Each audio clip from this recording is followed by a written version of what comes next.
Bom, seja bem-vindo a esse podcast do Centro de Referência em Formação em Educação à Distância, o CEFOR, do Instituto Federal do Espírito Santo. Esse podcast foi gravado durante o 7º Congresso Regional de Formação em Educação à Distância, o nosso querido CONCEFOR. Nesse momento temos aqui o prazer de estar com o André Martini, servidor aqui da nossa instituição, do IFES, administrador do campus Barra de São Francisco. Ele se apresenta como um especialista em produtividade e eficiência digital. É bonito esse título, hein, André? Obrigado.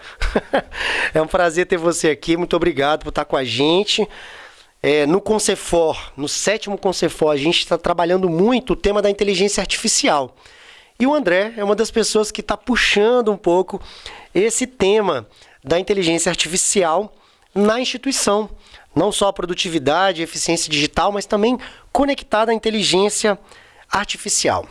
André, como que você vê a inteligência artificial transformando a instituição, o IFES? Primeiro, obrigado pelo convite, tá? Estou muito feliz de estar aqui hoje. Bem, eu conheci a minha primeira ferramenta de inteligência artificial foi o ChatGPT, lá em início de 2023.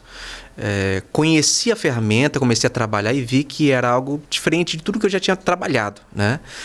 Eu conheço algumas ferramentas digitais que me ajudam no meu trabalho, na minha vida pessoal, mas o ChatGPT tinha algo extraordinário, algo diferente. E aí foi evoluindo, né? Outras ferramentas apareceram, nós temos o Google Gemini, nós temos o Microsoft Copilot, entre outras ferramentas da tecnologia que é a inteligência artificial generativa. E assim, é uma tecnologia que eu sei que ela pode trazer ganhos para o IFES ou qualquer outra organização que trabalhe com ideias. Eu trabalho com isso na minha vida pessoal, na minha vida profissional e estou, assim, digamos assim, pelo menos umas 5 vezes mais produtivo do que eu era, né? Então, eu acredito que a gente pode sim replicar essas competências em utilizar a tecnologia de inteligência artificial generativa para servidores do IFES, para alunos, docentes, técnicos e por aí vai.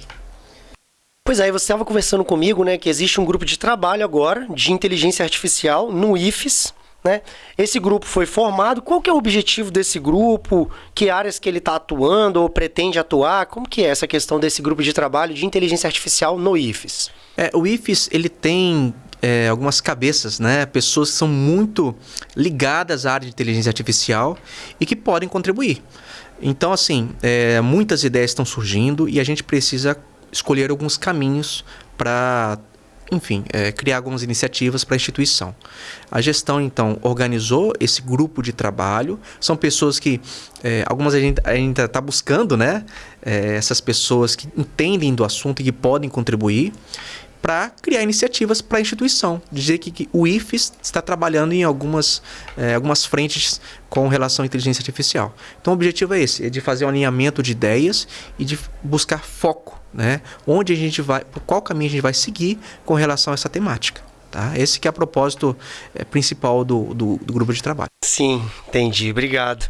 Inclusive, fico feliz de você ter me chamado para participar. Hoje eu estava conversando com você sobre isso. Ele falou, não, vamos fazer parte do grupo, né? Nossa diretora executiva estava passando ali perto da gente. Ela falou, já coloca o Marquito no grupo, né? Então agora também faço parte desse grupo de trabalho de inteligência artificial. Porque aqui a gente tem trabalhado um pouquinho, né? E daqui a pouco a gente pode falar um pouco sobre isso.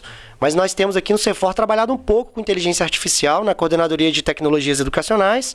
E a Mariela também, que é professora do CEFOR, também faz parte desse grupo, né? Além da Rutinelli, que também está lá, é nossa chefe na Coordenadoria de Tecnologias Educacionais, também está no grupo. Eu queria saber, assim, na sua visão, André, quais os desafios, né, que uma instituição como o IFES, uma instituição de ensino, enfrenta ao tentar integrar a IA, por exemplo, nas suas operações diárias, talvez até nos seus currículos, né? Que desafios uma instituição como a nossa enfrenta ao tentar fazer isso? Uma coisa que foi inclusive falada na palestra mais cedo do professor Mata, né? E eu achei muito inteligente foi de que os alunos eles já estão voando com relação à inteligência artificial. Os alunos já utilizam, já conhecem a tecnologia de ponta e os professores nem sempre conhecem, né? Então, essa disparidade entre o conhecimento da inteligência artificial, o conhecimento básico entre os professores e os alunos, esse é um problema, né? Por quê? Nós precisamos traçar um caminho, uma postura institucional de como lidar com isso com relação ao uso pelos alunos. Vamos supor um aluno do ensino técnico que utiliza inteligência artificial para fazer seu trabalho. Ok? Beleza. A inteligência artificial hoje ela é capaz de produzir materiais do zero. E aí eu fico me perguntando como que fica o processo de ensino-aprendizagem desse aluno, que pega uma ferramenta, que faz tudo por ela, e o professor não reconhece que aquele material foi feito totalmente por uma inteligência artificial e não pelo aluno, né? Então, assim, tem várias coisas que a gente tem que pensar. Quais métodos utilizar para tentar mitigar esse tipo de problema, né? O professor deve conhecer a inteligência artificial, isso na parte acadêmica. E na parte, digamos, administrativa... Sim, das operações diárias da instituição. Operações diárias, né? isso, as tarefas.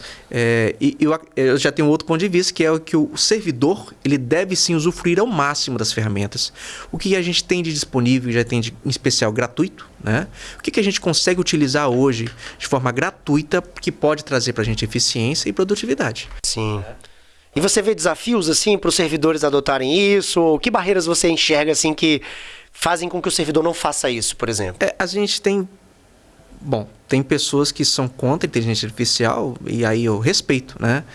Há o medo de que as máquinas dominem tudo. São riscos que existem, né? Por enquanto é ficção, mas ninguém sabe o futuro. Agora, por enquanto é ficção.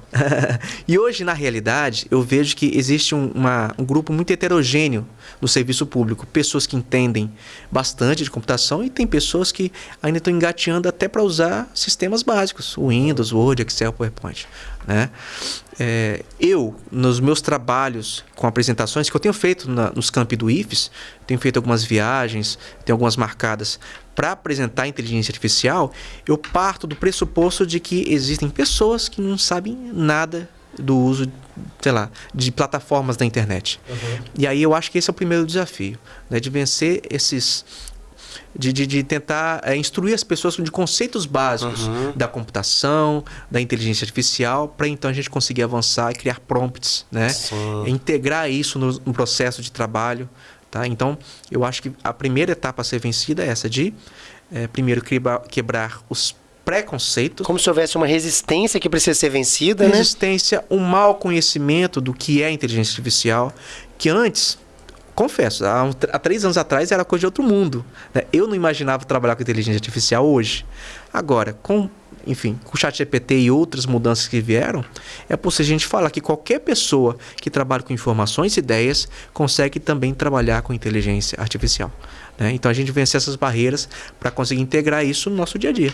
Sim, isso é bem interessante que você fala, porque você não é um cara da área de informática, programador, né? Você não é programador, nem cientista da computação, nem engenheiro da computação. Então você é um cara que usufrui muito bem dos benefícios que a inteligência artificial traz enquanto produto, né? Enquanto serviço, vamos dizer assim. Exatamente. A inteligência artificial generativa, digamos assim, as plataformas de inteligência artificial, elas têm uma curva de aprendizagem muito baixa. É muito fácil aprender a trabalhar com essas ferramentas. Agora, para você usar de forma adequada, você precisa seguir alguns princípios, né? Então, são esses princípios que eu busco compartilhar nessas apresentações que eu faço. Você tem feito algumas palestras, né? E deixado algumas dicas e também caminhos, né? Para as pessoas poderem explorar esse mundo com mais propriedade, vamos dizer assim. Exatamente. O que as pessoas costumam falar comigo, em especial as pessoas que não conhecem, falam: André, você para mim abriu um novo mundo. Um novo mundo. E eu sei que sensação é essa. Foi o que eu senti quando eu comecei a usar a inteligência artificial, né? Então, eu quero abrir esse novo mundo para as pessoas. De sair desse, digamos, desse hiato, ou desse não conhecimento de inteligência artificial, ou dessa tecnologia, e mostrar, gente, tem um caminho que é fácil e qualquer um pode usar. Você, com o seu lado, você pode fazer um relatório, ou você atender demanda do seu trabalho, sem precisar sentar na frente do computador e ficar horas e horas trabalhando, né? Então esse eu acho que é o lado positivo dessa tecnologia. Sim. Nós somos uma instituição assim gigante, né, de educação, e certamente uma das preocupações que você até falou aí sobre a parte pedagógica, né, educacional, é o trato com os alunos, né? Você acredita que a IA pode, de alguma forma, e a gente vinha conversando com o Duran, antes de entrevistar você, a gente estava entrevistando o nosso palestrante que vai palestrar logo em seguida aqui, né? A mesa redonda que ele vai fazer. Você acha que, a gente vinha conversando isso com ele, você acha que a IA pode ajudar a personalizar o aprendizado dos estudantes da nossa instituição, atender melhor as necessidades individuais desses estudantes? Certamente. Eu acho assim, existem N aplicações desse tipo de tecnologia. Hoje nós temos as APIs, né? Nós podemos pegar a tecnologia de inteligência artificial e criar um software para diversos fins. Inclusive, essa ideia de personalizar é uma ideia que eu tive também. Claro que não é só sentar e programar. Eu mesmo provavelmente não conseguiria fazer sozinho, demoraria alguns meses para fazer. Mas é possível a gente fazer uma aplicação, um sistema com inteligência artificial integrada que consiga reconhecer padrões, né? Isso aí é uma característica da IA generativa, o reconhecimento de padrões. Então, quando você reconhece padrões dentro, por exemplo, de uma turma ou nos resultados de um aluno, você consegue traçar um perfil. E aí, a partir de um perfil, um professor ele pode seguir determinada didática com ele, né? Uma metodologia específica. Tá? Então, o reconhecimento de padrões que essa tecnologia consegue fazer, pode fazer isso que você está falando, né? Sim. Perfis, esse tipo de abordagens diferentes para turmas ou para alunos. Mais individualizada, né? Talvez, que a gente via que era uma tendência pedagógica, por exemplo, mas era muito difícil de implementar. Exigia um esforço muito grande. Talvez a IA retira um pouco dessa carga do esforço de fazer isso, né? Ela ajuda a fazer isso de uma forma mais ágil, vamos dizer, sem tanto gasto de recurso humano, né? Até em tempo real, né? Então você não precisa sentar um aluno para fazer um formulário, uma pesquisa ou diversas reuniões pedagógicas. Talvez em tempo real a gente consiga saber pelos relatórios que o professor cria, pelos relatórios do núcleo pedagógico, inclusive fazer um direcionamento vocacional para o aluno. Né? Então você está lá no início, um aluno do ensino básico, né? Ele está seguindo alguns caminhos, tem algumas opiniões, e pelos resultados dele a gente consegue traçar uma vocação para ele. Chega lá, eu falo por mim, comecei a fazer ciência da computação com 17 anos e não terminei. Né? Não deu certo, eu queria fazer jogos de computador, e aí eu vi aquele monte de matemática, falei, não é para mim. Né? Talvez, se tivesse uma tecnologia vocacional na época, que pudesse falar, André, talvez você poderia seguir para a área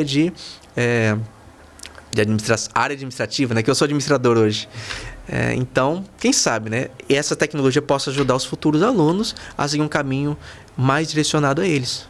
Hoje os alunos, claro que a gente está numa geração diferente, tem muito mais informações, mas ainda assim essa tecnologia poderia facilitar, mostrar para eles, olha, a gente tem esse leque aqui de oportunidades para você, quem sabe esse caminho aqui seria o melhor para você, né? Com a ajuda da IA generativa. Sim, muito interessante isso, né? Especialmente na nossa instituição, que é uma instituição de educação vocacional, né? Então é bem interessante a gente também estar atento a isso, né? Além desse ambiente educacional, André, como que você vê a influência da inteligência artificial no mercado de trabalho, né? Nós somos uma instituição que classicamente, tradicionalmente, forma pessoas para o mercado de trabalho, né? Então, como que você vê essa influência da inteligência artificial para as pessoas que o IFES está formando? Ou pode formar, né? Pois como eu falei, eu acredito que todas as organizações que trabalham com ideias terão inteligência artificial em alguma parte do processo. Todas, né? O que eu recomendo é que cada um se capacite minimamente com esse tipo de tecnologia. Entenda o que é, né? Mesmo que seja contra. Para você ser contra, você precisa conhecer, né? Agora, hoje você pega seu celular, você vai ter uma inteligência artificial. Você abre seu computador, já tem lá no cantinho um ícone de inteligência artificial. Você tem que conhecer, né? Isso vai ser certamente, hoje é um diferencial para os empregos, mas amanhã, no futuro, isso vai ser algo básico. Vai ser o nosso Windows, Word, Excel, PowerPoint, né? Vai ser inteligência artificial. Vai estar na informática básica, Informática básica, entendeu? Porque a gente seja assim. Pensar sobre isso, né, traz uma série de questões para nós, assim, porque tudo é muito recente, tudo ainda está acontecendo. A gente está na infância desse processo e ele parece muito acelerado, né? Existe algum risco que você enxerga, assim, numa adoção que seja ultra rápida ou muito rápida da inteligência artificial, em termos que seja de desemprego, desigualdade de alguma forma, por exemplo, ou algum outro risco que você enxerga? E como que a gente poderia mitigar esses riscos, né, se eles existem? Essa é uma parte que eu acho muito importante e e de certa forma até interessante, né? Eu vou citar alguns riscos que eu vejo que acontecem e que poderão aumentar, né? A questão dos empregos. Já existem profissões acabando ou com um risco muito grande de acabar. Você tem briga de escritores com inteligência artificial, dubladores, artistas digitais, né? Essa é uma parte. Um outro risco, né, das relações parasociais, eu falo isso na apresentação, que são as relações que as pessoas têm com a máquina. As pessoas que se apaixonam por uma inteligência artificial, que antes era algo muito próprio da ficção e hoje é realidade. Temos casos, pessoas que se apaixonam e que não conseguem diferenciar o ser humano da máquina, né? Esse é um outro problema. Agora, se eu fosse falar um maior risco, eu acredito, seja a da desinformação. Tá? A inteligência artificial é capaz de criar artefatos e materiais muito próximos à linguagem humana. Então, a desinformação e o compartilhamento da desinformação ele vai aumentar com certeza. Tá? Eu não sei se as regras de segurança que as empresas, a OpenAI, por exemplo, que criou o ChatGPT e outras empresas, vão conseguir mitigar todos esses tipos de problemas de desinformação. Eu acredito que esse seja um dos maiores. Tá? A desinformação e o compartilhamento da desinformação e misinformação, que é um outro conceito, que é a desinformação compartilhada sem a intenção, sem saber que ela é falsa, né? A chamada misinformação. Então, acho que esse é o maior risco. Tipo a sua tia que está naqueles grupos de WhatsApp, recebe uma informação e manda para você. Isso vai aumentar. Seja com texto, seja com imagem, né? Áudios. Com os deepfakes, né? Deepfakes, né? E agora, vamos ver agora nessas próximas eleições o que vai acontecer. Que eu acho que isso vai aumentar bastante.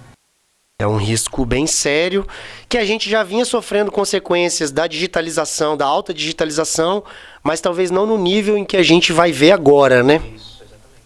Legal.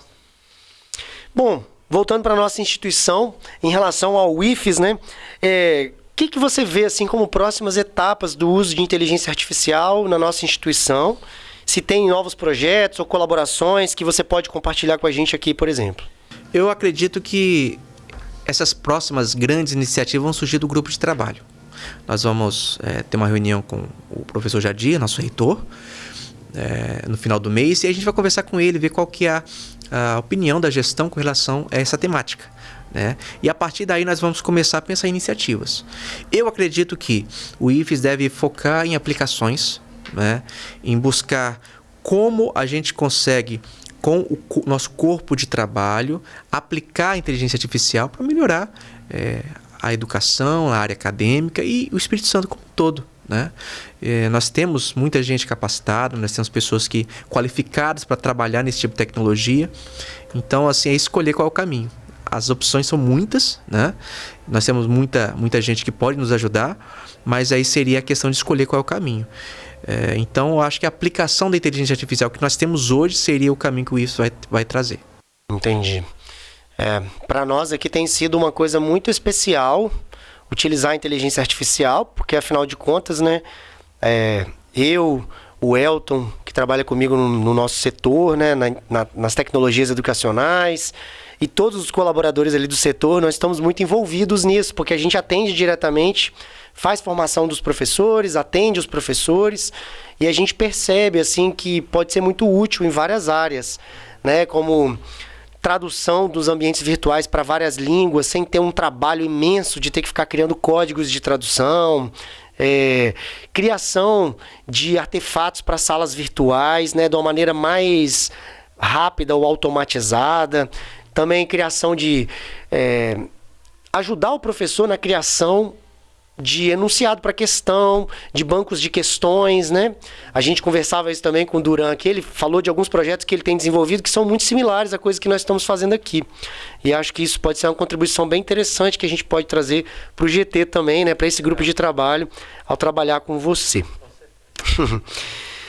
Bom, para encerrar, queria que você dissesse para nós, desse um conselho para esses profissionais que estão começando a se interessar por inteligência artificial. O que eles devem fazer? O que essa pessoa que está nos vendo pode fazer, André? Olha, tem muito material de inteligência artificial na internet, né? Pesquise os conceitos básicos. ChatGPT é uma ferramenta que é mais popular, é a que eu recomendo que você tá conhecendo, né? Comece a utilizar ela, que é mais popular, mais acessível, mas existem N ferramentas. Mas o principal é, quais são os conceitos básicos de inteligência artificial? O que é um prompt, por exemplo? Né? Prompt é o comando que a gente dá para a máquina. Como fazer um prompt melhor, interessante? Então, existem muitos materiais, pesquisem e aprendam o básico da inteligência artificial, que com certeza você vai se deparar com ela na sua carreira, né? Na sua área acadêmica, tá? Na sua área de estudo. Com certeza você vai conhecer direto ou indiretamente o que é a inteligência artificial. André, muito obrigado por compartilhar seu conhecimento, suas experiências aqui hoje. É um prazer enorme. Foi uma conversa muito enriquecedora, né? Esse tema, ele está muito em alta. Eu sei que você é um apaixonado por trazer essas informações sobre IA, por estudar também, né? A gente tem feito algumas coisas junto. Espero que a gente possa fazer muito mais, porque é sempre muito bom estar com você e entender as coisas que você também conhece, a contribuição que você pode trazer. Muito obrigado, viu? Eu que agradeço. Obrigado a você. Olha, esse foi mais um episódio do nosso podcast aqui durante o 7º Concefor. A gente se encontra em breve com mais um convidado, mais uma entrevista. Até lá.